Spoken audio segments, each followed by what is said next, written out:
अस्सलाम वालेकुम स्टूडेंट्स, क्या हाल है आपके। मेरा नाम है अबरार चौहान।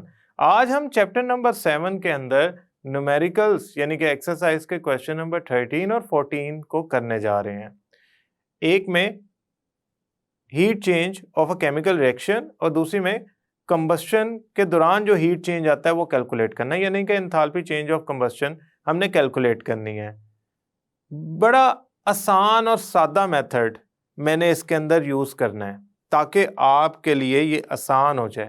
मैं कोशिश करूंगा मैं इसको जनरली भी डिस्क्राइब करता रहूं और इसका कॉन्सेप्ट मैप, माइंड मैप भी बनाता जाऊं ताकि आप जब न्यूमेरिकल सॉल्व करें तो आपको एक बेसिक पता हो एसओपी कि ये इस तरह चलना है, न्यूमेरिकल इस तरह कैलकुलेट होना है। तो चलते हैं न्यूमेरिकल की तरफ और करते हैं इसको सॉल्व।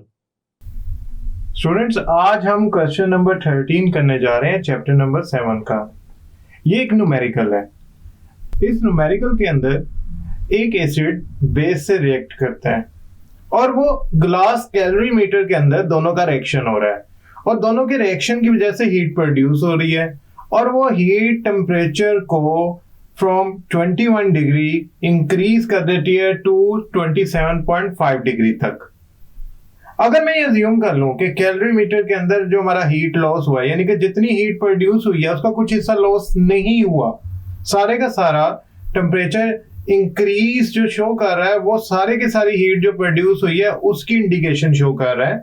तो आप ये बताएं कि एंथैल्पी चेंज पर मोल क्या होगा, यानी कि they are requiring us to find out the value of heat of neutralisation per mole for 1 मोल। 1 मोल के लिए कितनी होगी?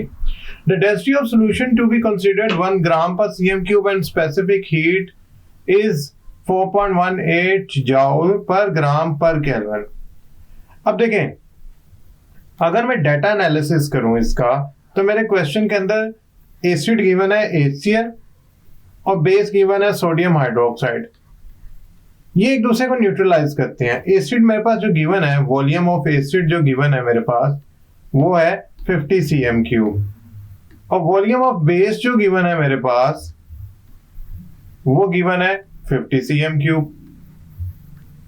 अब मोलैरिटी ऑफ एसिड क्या है? मोलैरिटी ऑफ एसिड फॉर, मैं स्मॉल ए लिख लेता हूं ताकि ये मोलैरिटी ऑफ एसिड को शो करे, वो है हमारे पास 1 molar.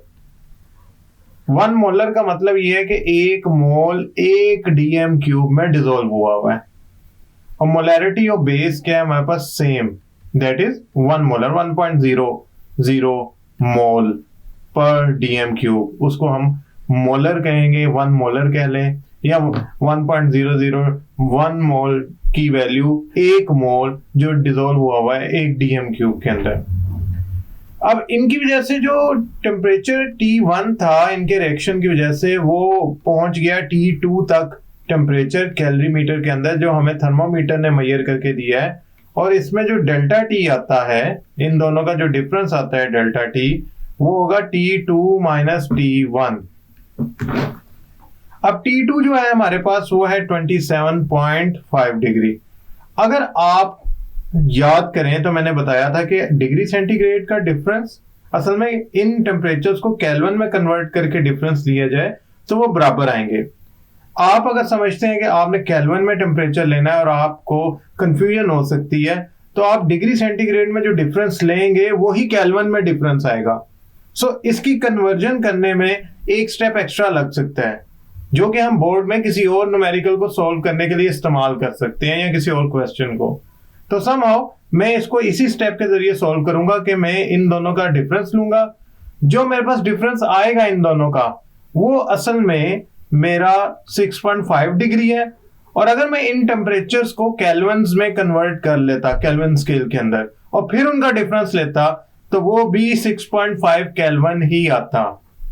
So delta T degree centigrade में जो आता है वही एक्चुअली आपका डेल्टा T आता है केल्विन स्केल के अंदर। So we do have temperature difference in kelvin और डिग्री सेंटीग्रेड। समहाउ हमारे पास स्पेसिफिक हीट S की वैल्यू भी गिवन है 4.18 जूल पर ग्राम पर केल्विन। अब मैं ये सारा डाटा यूज करता हूं और कैलकुलेट करता हूं हीट जो प्रोड्यूस होगी इस रिएक्शन से। तो मैं चलता हूं सोल्यूशन की तरफ इस न्यूमेरिकल के। स्टूडेंट जो फार्मूला है हीट फाइंड करने का कैलोरी मीटर के अंदर वो है Q is equal to M multiply by S multiply by delta T।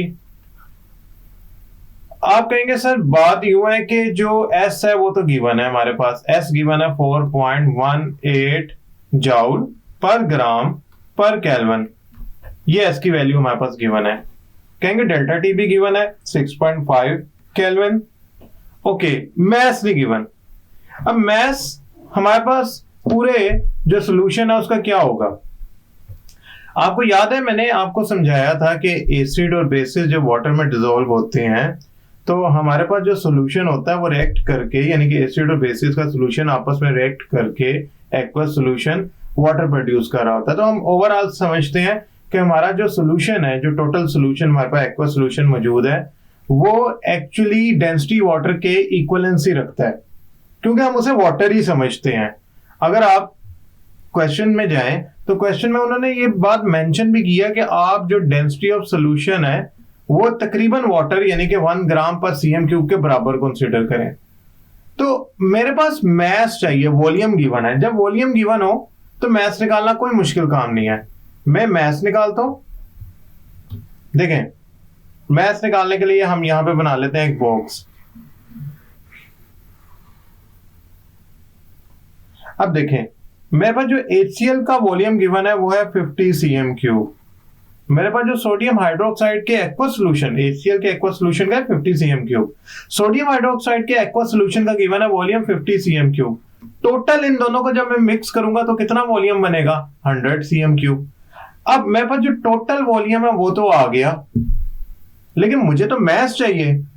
Mess किसके इक्वल होता है? मैस इक्वल होता है वॉल्यूम ऑफ सॉल्यूशन, ठीक है, multiply by density of solution के। कैसे ये फार्मूला कैसे निकला? असल में ना mass per unit volume is equal to density होता है, तो मैंने क्या किया, वॉल्यूम को मल्टीप्लाई कर दिया डेंसिटी से।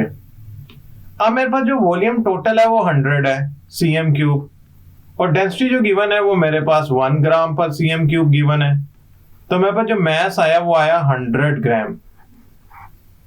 अब ये तो एक प्रैक्टिस है, आपको बता रही है कि अगर आपके पास वाटर एज अ सॉल्यूशन हो तो जितना सीएम क्यूब वाटर होगा उतना ही ग्राम वाटर में हम उसका मास ले लेंगे। मसलन अगर ये आंसर आता 48 सीएम क्यूब ओवरऑल, तो मेरा मास जो होता है वो 48 ग्राम आता। मैंने ये इसलिए आपको स्टेप्स करवाए हैं ताकि आप उस डेंसिटी को जो मेंशन्ड है वो इस्तेमाल कर लें अपने न्यूमेरिकल के अंदर। समहाउ वाटर के लिए जो वैल्यू सीएम क्यूब में होती है वही वैल्यू हम इस्तेमाल करते हैं फॉर मास। मास आया 100 gram. Now if we multiply all these values we will get the value of heat. अब स्टूडेंट्स अगर मैं इन सारों को मल्टीप्लाई करता हूं तो मेरे पास आंसर आता है 2717 जॉल। अब पहली बात तो ये है कि ये एक रिएक्शन जो है एक्सोथर्मिक है, क्योंकि इसमें टेम्परेचर रेज हुआ है, तो मैं यहां पे लगाऊंगा माइनस का साइन और यहां पे लिखूंगा Q is equal to -2717 joule. Now apparently ये मेरे पास जॉल में आंसर आ गया, हीट जो मेरी प्रोड्यूस हुई है। आप चाहें तो आप इसे किलो जॉल में भी कन्वर्ट कर लें। किलो जॉल में कन्वर्ट करने के लिए ये जो 2717 जॉल इसे 1000 से डिवाइड कर दें तो आपका आंसर आएगा -2.7 kilo जॉल। Now this is the heat produced when 50 cm cube of HCl reacts with 50 cm cube of sodium hydroxide, both in aqueous solution as 1 molar. अब वो हमसे डिमांड करें कि आप हमें 50 cm cube वाली वैल्यू ना बताएं, आप हमें बताएं, फाइंड करें कि ये value for 1 mole of acid अगर रिएक्ट करता 1 मोल ऑफ बेस के साथ तो क्या होती, यानी कि अभी ये 50 cm क्यूब के अंदर जितने मोल्स हैं उन्होंने रिएक्ट किया है, अगर ये कंप्लीटली 1 मोल सॉल्यूशन होता है मेरे पास तो तब क्या वैल्यू होती। इसको समझने के लिए ना, इस बात को समझने के लिए मैं 2 स्टेप करने जा रहा हूं, उससे ये बड़ा अच्छा अंदाजा हो जाएगा कि ये वैल्यू असल में कितने मोल्स के लिए आई है। तो हम पहले फाइंड कर लेते हैं 50 cm क्यूब के अंदर HCl के कितने मोल्स हैं जो 2.7 किलो जॉल प्रोड्यूस कर रहे हैं, फिर हम फाइंड कर लेंगे कि 1 मोल के लिए कितनी होती है। So let's find value of heat of neutralisation, ठीक है, फॉर 1 मोल। इसके लिए हमें पहले ये चेक करना है कि ये जो 2.7 किलो जूल आई है ये कितने मोल्स के लिए आई है। HCl के ना 50 cm³ है 1 मोलर सोल्यूशन के, ठीक है, 1 मोलर सोल्यूशन के। Students we need to find, मैं ये फाइंड करना चाह रहा हूं, how many moles are present in this solution, how many moles are present in this solution, ये मैं फाइंड करने जा रहा हूं। तो जरा इसको फाइंड करते हैं। याद रखिएगा कंसंट्रेशन का फार्मूला क्या होता है। कंसंट्रेशन का फार्मूला होता है C is equal to moles divided by volume in dm³। तो यहां से मैं मोल्स निकाल सकता हूं, moles is equal to concentration यानी कि molarity multiply by volume in dm³। आप कहेंगे सर वॉल्यूम तो हमें cm³ में गिवन है, इसे dm³ में कैसे कन्वर्ट करेंगे, यानी कि हमने फाइंड करना है कि HCl का कितना वॉल्यूम न्यूट्रलाइज हो रहा है dm³ में बाय बेस, तो 50 cm³ को dm³ में कैसे कन्वर्ट करेंगे, सिंपली इसे 1000 से डिवाइड करते हैं, यानी कि 50 cm³ को अगर मैं डिवाइड कर देता हूँ 1000 से, तो मेरे पास आंसर जो आता है वो आता है 0.05 dm³ के अंदर। तो ये वाली वैल्यू मैं यहाँ इनपुट कर देता हूँ, वॉल्यूम मेरे पास आ गया 0.05 dm³। और कंसंट्रेशन क्या है 1 मोलर, एवरीवन नोस 1 मोलर का मतलब क्या है 1 मोल 1 dm³ में डिसॉल्व हुआ है। Now answer would be 0.05 moles किसके, HCl के। क्यों न्यूट्रलाइज कर रहा है, it is neutralise by sodium hydroxide. अब मैं क्या करता हूं, इसको पहले तो हाईलाइट कर लेता हूं। अब मैं इसको यूज करने जा रहा हूं to calculate the value for 1 mole, यानी कि ना ये आंसर मुझे पता है क्या बता रहा है। मैं जरा एक दफा इस बॉक्स बना लूं।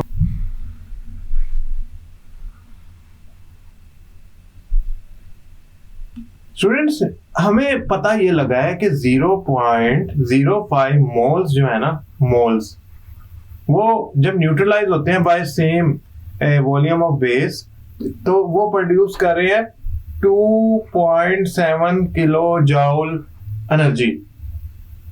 तो 1 मोल कितना करेंगे ये हमने फाइंड करना है। तो आप समझदार हैं, हम क्रॉस मल्टीप्लिकेशन वाला फार्मूला यूज करते हैं, मोल्स को कंपेयर करते हैं हीट प्रोड्यूस के साथ। तो 0.05 मोल्स कितना प्रोड्यूस करते हैं 2.7 किलो जूल। तो 1 मोल कितना प्रोड्यूस करेगा x, यहां से हम x की वैल्यू निकाल लेते हैं, कोई इश्यू ही नहीं है हमारे पास। x की वैल्यू निकालने के लिए हमें क्या करना पड़ेगा, क्रॉस मल्टीप्लाई करना पड़ेगा।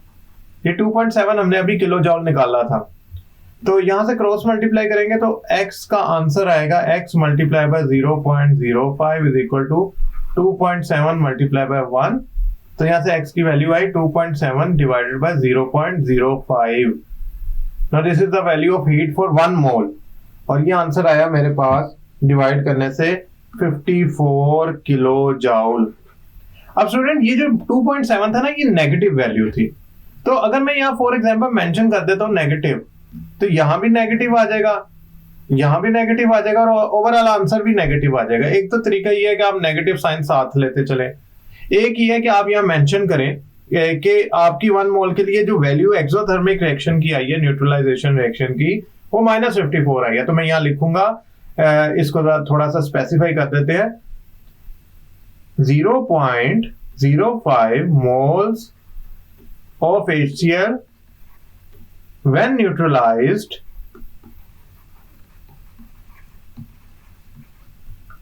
they produce -2.7 kilojoule heat. But now this is something जो मैं फाइंड कर रहे थे, जिसके लिए हमने इतनी मेहनत की। But when 1 mole of HCl is neutralized, the heat of neutralisation will be, यानी कि delta H neutralisation will be equal to, जो हमने अभी फाइंड किया, कितना फाइंड किया, फॉर 1 मोल -54 किलो जूल पर मोल.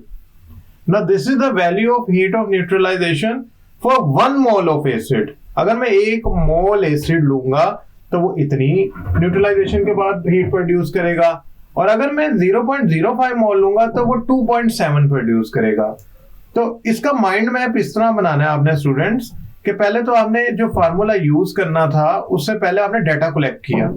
डाटा में आपको मैस निकाला जा सकता है, जो टोटल सॉल्यूशन का वॉल्यूम है ना उसको डेंसिटी से मल्टीप्लाई कर दो तो मैस आ गया. तो मैंने क्यू का फार्मूला लगा के गिवन वैल्यूज की जो हीट प्रोड्यूस होनी है वो निकाल ली.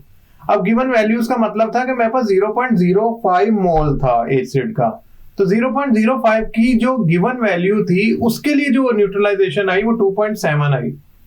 अब 2.7 के लिए हमने करना ये है कि हमने 1 मोल के लिए फाइंड करना है. तो 1 मोल के लिए 2.7 की वैल्यू यूज की मैंने ये बॉक्स के अंदर, ये वाले बॉक्स की बात कर रहा हूं. तो इसमें 1 मोल के लिए कैलकुलेट की, तो उससे जो 1 मोल HCl की हीट ऑफ न्यूट्रलाइजेशन आई ना वो 0.54 आई.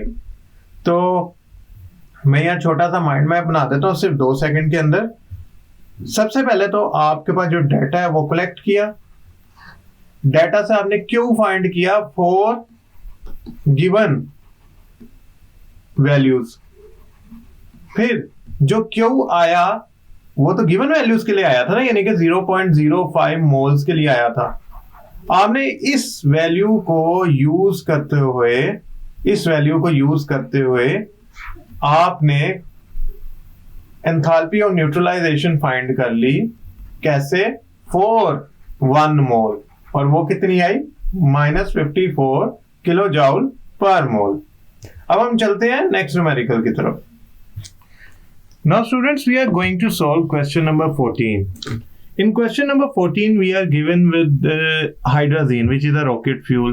ये इस्तेमाल होती है रॉकेट फ्यूल में. It produces lots of energy and thrust, जिससे रॉकेट जो है वो प्रोपेल करता है, और ये प्रोड्यूस करती है नाइट्रोजन और वाटर. ये फ्यूल ना लिक्विड स्टेट में होता है, और इसकी फिलिंग जो होती है जिसका पेट्रोल है एक लिक्विड स्टेट में फ्यूल है, ये उस तरह होता है, और इसकी फिलिंग की जाती है रॉकेट में. और इसकी चूंकि एनर्जी प्रोडक्शन और थ्रस्ट ज्यादा होता है, लिहाजा वो रॉकेट को लॉन्च करके out of the earth gravity ले जाने की सलाहियत रखता है. समहाउ वी आर इंटरेस्टेड के ये जो हमारे पास हाइड्राजीन है इसकी हमने एंथैल्पी कैलकुलेट करनी है कि जब इसे जलाया जाता है, यानी कि हीट ऑफ कंबस्टन है, जब इसे जलाया जाता है तो ये कितनी हीट प्रोड्यूस करता है. उसके लिए हमारे पास कुछ डाटा होना जरूरी है. मसलन हम फाइंड करना चाह रहे हैं एंथैल्पी ऑफ कंबस्टन, उसके लिए हमें क्यों हीट प्रोड्यूस कितनी करेगा वो पता होनी चाहिए. जो गिवन वैल्यू है, जो गिवन वैल्यू प्रोड्यूस करेगी उसे हम 1 मोल के बराबर इक्विवेलेंस में ला सकते हैं. मतलब गिवन वैल्यू है 10 ग्राम इतनी प्रोड्यूस कर रही है, तो मोल्स में जितने ग्राम होते हैं वो एक्स प्रोड्यूस करेंगे, वहां से वो निकाल सकते हैं हीट की वैल्यू.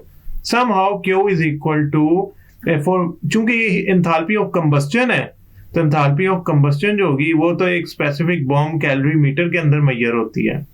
तो उसका फार्मूला होता है Q is equal to C multiply by delta T, where students C का मतलब होता है total heat capacity of the system.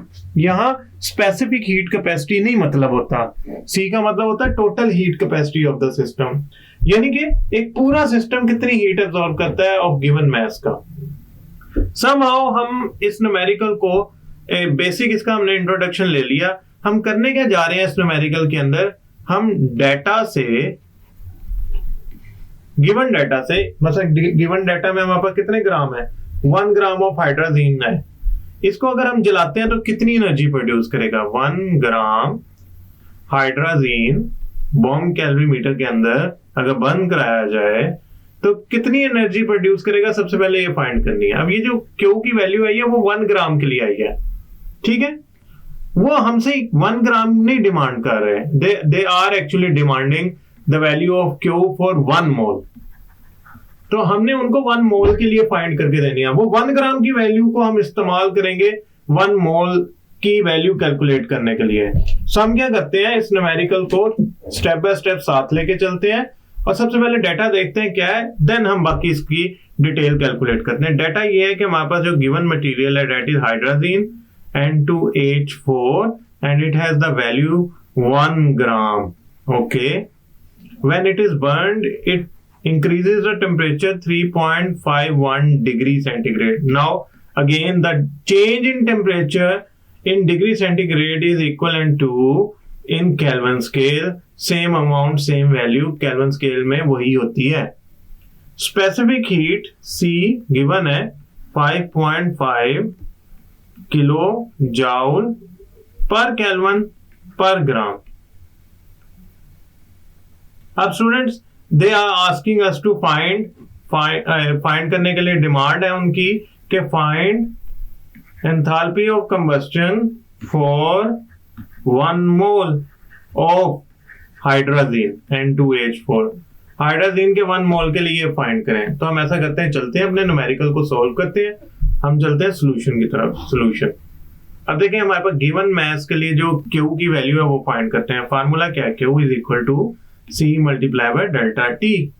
Now the C is actually 5.5 kilo joule. याद रखना ये किलो जाउल है, तो जो Q की वैल्यू आएगी वो भी हमारी किलो जाउल्स के अंदर आएगी। खैर 5.5 किलो जाउल पर केल्विन पर gram, this is the heat capacity value. Delta T कितना है, 3.51 Kelvin. Now the value comes to be minus 19.3 किलोजाउल। ये हीट प्रोड्यूस होगी कब, अच्छा ये वाली हीट कब प्रोड्यूस होगी, जब आप बॉम्ब कैलोरीमीटर के अंदर 1 ग्राम जला रहे हैं। 1 ग्राम किसका, हाइड्रोजीन का N2H4 का। 1 ग्राम जला रहे हैं तो इतनी हीट प्रोड्यूस होगी। अब आप कहेंगे sir we are actually asked to find 1 mole. So हम चलते हैं 1 मोल की कैलकुलेशन की तरफ। देखें 1 मोल ऑफ हाइड्रोजीन जो होता है ना, 1 मोल ऑफ हाइड्रोजीन, उसके अंदर इसके मोलर मास जितने ग्राम्स होंगे, यानी कि molecular mass of hydrogen expressed in gram is equal to 1 mole. जो डेफिनेशन बताती है जितना इसका मोलर मास होगा उतना इसमें मास होगा 1 मोल के अंदर। हाइड्रोजीन का मोलर मास फाइंड करते हैं N2H4 2N plus 4H 2 into 14 plus 4 into 1 तो वैल्यू आई 32 ग्राम पर मोल। इसका मतलब है 1 मोल के अंदर 32 ग्राम्स है, ये मोलर मास हमें बता रहा है। तो यहां पे लिख देता हूं 32 ग्राम्स। नाउ हमारे लिए आसान हो गया, मसला आसान हो गया कि हमने फाइंड करनी थी कि 1 मोल के लिए ना, तो 1 ग्राम 19.3 किलो जॉल एनर्जी प्रोड्यूस हो रही है। अब मैंने यहाँ नेगेटिव का साइन मेंशन किया और मैंने इसलिए डिटेल नहीं बताई क्योंकि आपको पिछले न्यूमेरिकल में अंदाजा हो गया है कि माइनस का साइन मैं इसलिए लगाता हूं जब टेम्परेचर इंक्रीज करे। वैसे भी आप सब जानते हैं कि जब किसी चीज को जलाया जाए तो एनर्जी प्रोड्यूस होती है, that is why it is given a negative sign.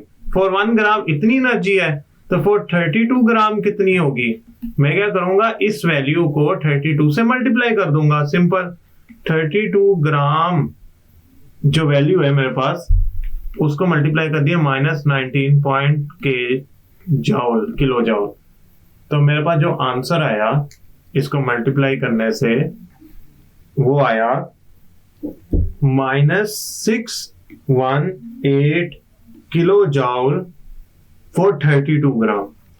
अब आप सोच रहे होंगे सर कि हमें तो 1 मोल के लिए फाइंड करना है, नॉट फॉर 32 ग्राम।